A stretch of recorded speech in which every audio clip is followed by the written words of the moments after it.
내가 나이 50이 넘었다면 이제는 인생관을 바꿔야 합니다. 인생 전반전과는 다른 삶을 살아야 합니다. 매달리지 말고 애쓰지 말고 주변을 정리해야 합니다. 그동안 너무 남을 의식하고 휘둘리며 살았다면 이제는 그러지 않아도 됩니다. 특히 그의 가족이었다 해도 말입니다. 다른 사람에게 매달리지 않아야 남은 인생을 더 풍요롭게 살아갈 수 있습니다. 그래서 미움받을 용기가 생겼을 때 비로소 행복해질 용기가 생겼다고 하는 것일까요? 오늘은 쇼펜하우어의 인생론을 통해 나이 들수록 주변을 정리하고 온전한 나로서 행복해지는 봄에 대해 들어보려고 합니다. 인간은 배신하는 존재다. 타인에게 지나치게 관대하지 마라. 안 좋았던 관계를 회복하려고 굳이 노력해봤자 좋을 게 없다.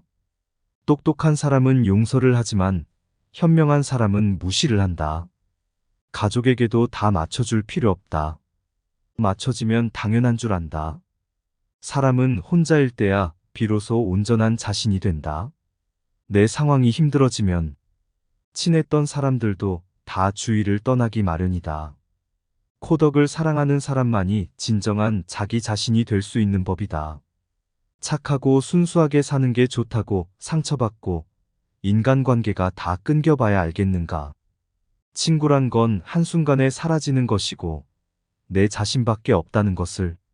사람을 대할 때 처음에는 일부러 친절하고 계산 없이 대하는 것도 나쁘지 않다.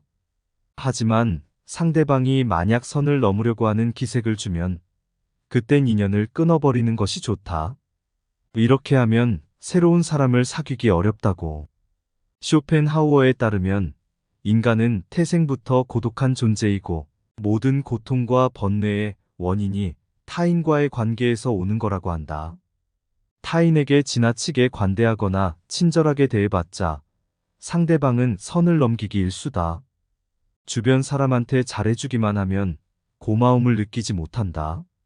원래 친절한 사람이니 이 정도는 괜찮다고 생각하기 마련이다.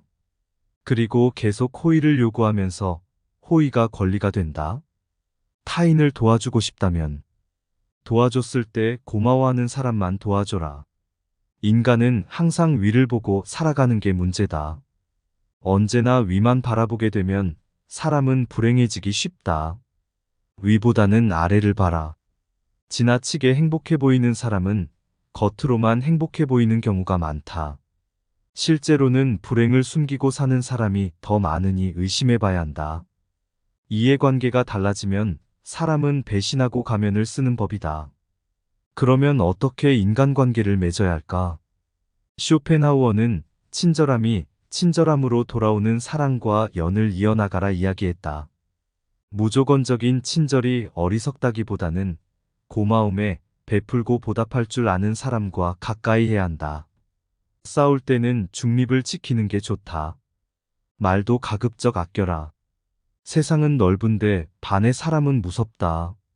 드러내지 말고 벙어리가 되는 편이 좋다. 나이 들어 돌이켜보면 착한 사람으로 인정받기 위해 노력하며 사는 게 큰 가치가 없다. 인간은 원래 이기적이고 남는 건 친구나 지인이 아니라 가족뿐이다. 사람은 무슨 일을 겪든지 자신에게 이득이 되지 않으면 멋대로 행동한다. 10년지기 친구라고 해서 다를 바 없다. 인간은 자기에게 이득이 되지 않으면 언제든 배신하는 존재다. 인간은 너그럽고 친절하게 대하기만 하면 버릇이 없어진다. 마치 어린아이와 비슷하다. 사람을 대할 때 친절하거나 관대하게 대하지 마라.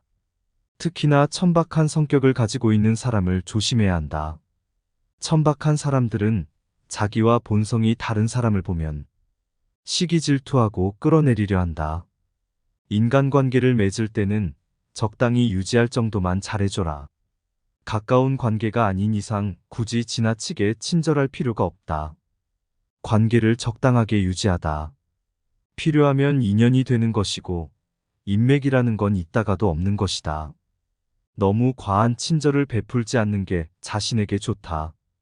잘해주다 보면 타인은 그게 당연한 줄 알고 별일 아닌 일에도 화내고 실망하게 된다. 그러면 인간관계를 잘하기 위한 방법은 없을까? 아주 쉬운 방법이 하나 있다. 자기 일을 열심히 하면 위아래로 존중받을 수 있다. 아랫사람은 당신을 따를 것이고 윗사람은 오히려 당신의 눈치를 보게 될 것이다. 자기 일에 충실한다면 함부로 말하거나 대할 수조차 없다. 인간은 호선포츠와도 같다. 고슴도치에 돋쳐있는 가시처럼 타인과 너무 가까이 지내면 가시에 찔리게 된다. 상대방에게 너무 많은 것을 기대하지 말고 받으려고 노력하지도 말아라. 어차피 인간은 혼자다. 사람은 홀로 태어나 홀로 죽는다. 타인의 기준에 지나치게 얽매이거나 상대방에게 잘 보이려고 하지 마라. 남 시선을 많이 신경 쓰는 사람은 그들의 노예와도 다름없다. 남들이 알아주기를 바라지 말고 남들이 알아주는 것을 초월해서 살아라. 타인의 시선에 얽매이지 않는 사람만이 진정 행복해질 수 있다. 배신당한 적이 있는가? 패신은 누가 아는가? 대부분은 친하지 않은 사람이 배신을 한다고 생각하지만 실상은 반대다. 가까운 사람이 배신을 하는 경우가 많다. 친한 사람들과 어울리다 보면 이 사람은 배신을 하지 않을 거라고 생각하게 된다. 하지만 배신이란 건 빨리 배신할 사람과 천천히 배신할 사람만 있을 뿐이다. 아무리 지내도 100% 신뢰하지 말고 오직 스스로를 지키기 위해 노력하라. 다른 사람의 행동이나 태도에 대해 날카롭게 비판하는 사람들도 있다. 그런 사람들은 대개 자신의 결정은 모르고 남의 행동만 비난하기 쉽상이다. 설령 그런 이들에게 비판받더라도 노여워하지 말고 실망하지도 않는 게 좋다. 남을 험담하고자 하는 건 사람의 본능이자 본성이다. 삶은 괴로움의 연속이다. 항상 기쁠 거라고만 기대하는가? 행복이란 건 짧고 스쳐 지나가는 순간에만 느낄 수 있는 것이다. 행복과 쾌락만 쫓아가다 보면 평생 행복이라는 걸 즐길 수가 없게 된다. 삶에는 고통과 불안함이 존재할 수밖에 없음을 받아들여라. 인생의 고난은 평생 동반될 수밖에 없는 것이다. 인간은 기본적으로 혼자 살아가고 혼자 고난을 이겨내고 혼자 죽어가는 존재다. 우리가 종종 혼자 있을 때 편안함을 느끼는 것도 바로 그런 이유에서다. 외로움과 고독의 차이를 아는가? 외로움은 혼자 있을 때의 고통을 나타내는 단어인 반면 고독은 혼자 있을 때의 순간이 인간에게 편안하다는 것을 나타내기 위한 단어다. 사람은 다른 사람의 시선을 신경 쓰며 타인처럼 살기 위해 인생의 4분의 3을 잃어버린다. 인간이 왜 사람과 어울리고자 하는 본성이 있는지 아는가? 바로 고독이 두려워서 다른 사람들과 어울리고 싶어 한다. 인간관계를 맺는 행위 자체가 즐거워서가 아니라 고독이 두려워서 사람을 사귄다. 나약한 사람들은 자신의 운명을 한탄하며 고독을 즐기는 법을 모르고 사람들만 사귀러 다닌다.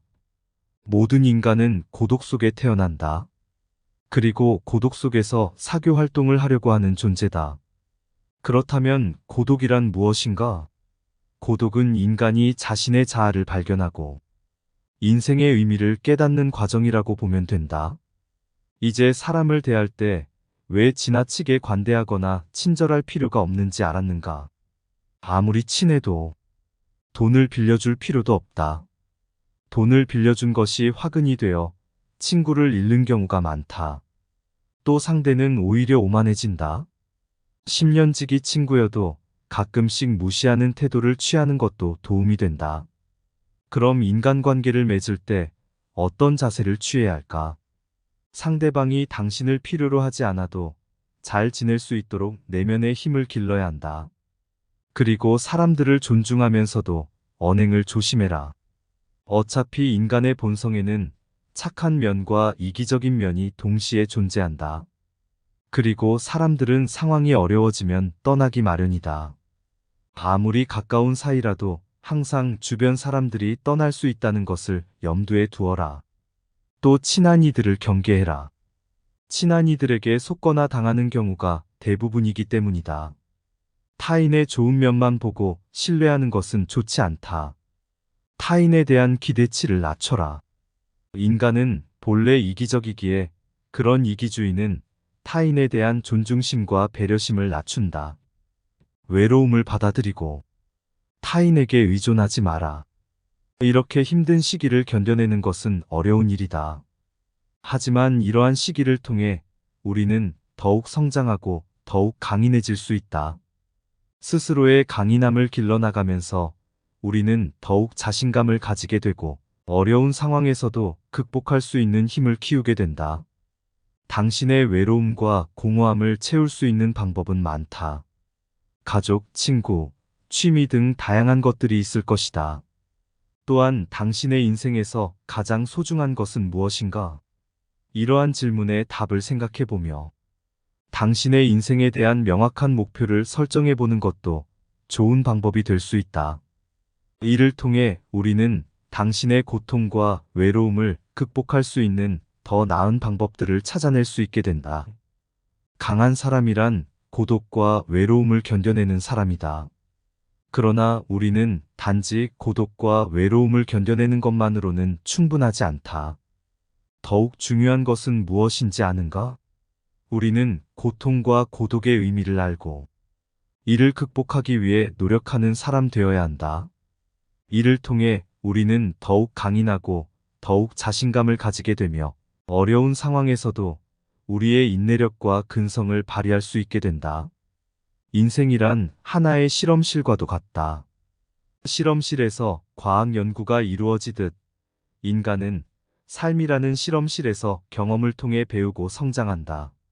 언제나 나에게 없는 것만을 생각하고 이를 갈망하는 것은 인간의 본성 중 하나다.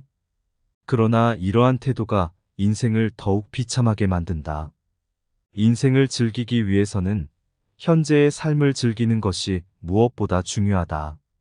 미래에 대한 불확실성은 인간이 직면하는 가장 어려운 문제 중 하나이다. 인간이 가장 무서워하고 두려워하는 것이 한치 앞을 볼 수 없는 불확실성이기 때문이다. 고독과 외로움이라는 문제를 극복하기 위해서는 끊임없이 노력해라. 인간은 불행한 존재가 아니라 도전하는 존재다. 그리고 이러한 도전이 인간의 삶을 더욱 풍요롭게 만든다. 따라서 우리는 불확실성에 시달리는 것이 아니라 끊임없이 발전하고 도전하는 삶을 살아가야 한다. 절교한 친구와는 화해하지 않는 것이 좋다는 로마의 격언이 있다. 이는 인간의 성격과 개성이 태어날 때부터 결정되기 때문이다. 갖고 태어난 성격은 죽을 때까지 지니게 되며 내재적인 본능에 따라 행동을 하게 된다. 그러므로 한번 절교한 친구와 화해하게 된다면 같은 상황에서 같은 행동을 되풀이하게 될 가능성이 높다. 이를 방지하기 위해서는 배신자라고 비난하거나 그때는 그럴 줄 몰랐다고 말하는 것보다는 화해하지 않는 것이 옳다. 고덕을 사랑하는 습관을 가져야 한다. 다른 사람들과 다르게 뛰어난 개성을 지닌 사람들은 그러한 성향 때문에 본질적으로 고독에 빠지기 쉽다. 그러나 그들이 가진 이러한 성향은 타고난 것이다. 나이가 들면서 오히려 그것이 자유롭고 편안한 기분을 갖게 된다. 이러한 고독의 습관을 더하여 자기 자신을 친구로 생각하는 습관까지 가진다면 그것이 제2의 천성이 되기도 한다. 더불어 고독한 시간을 보내는 것은 창의력을 높이는 데 도움이 된다. 더 많은 시간을 혼자 보내면서 내면의 생각과 감정을 탐구하고 자신만의 독특한 아이디어를 발견할 수 있다. 고독은 자신의 생각을 깊이 있게 탐구할 수 있는 시간과 공간을 제공한다. 이러한 많은 고독한 시간을 가진다면 더 많은 창의적인 아이디어와 해결책을 발견할 수 있을 것이다. 또한 고독한 시간을 보내면서 자신의 감정을 더 잘 이해할 수 있으며 자신을 더 잘 이해할 수 있다. 따라서 고독을 사랑하는 습관을 가져야 한다. 더 많은 고독한 시간을 보내며 자신과 친구가 되어야 한다.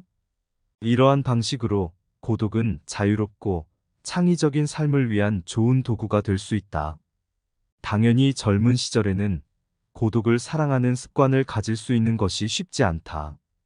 그러나 이제는 그런 마음이 아주 편안하고 간단한 것들이 될 수 있다는 것을 알아야 한다. 고독이라는 마음은 마치 물을 만난 물고기처럼 아주 자연스럽게 되는 것이다. 사실 자기 자신 속에 많은 것을 가진 사람은 타인에게 기대지 않는다.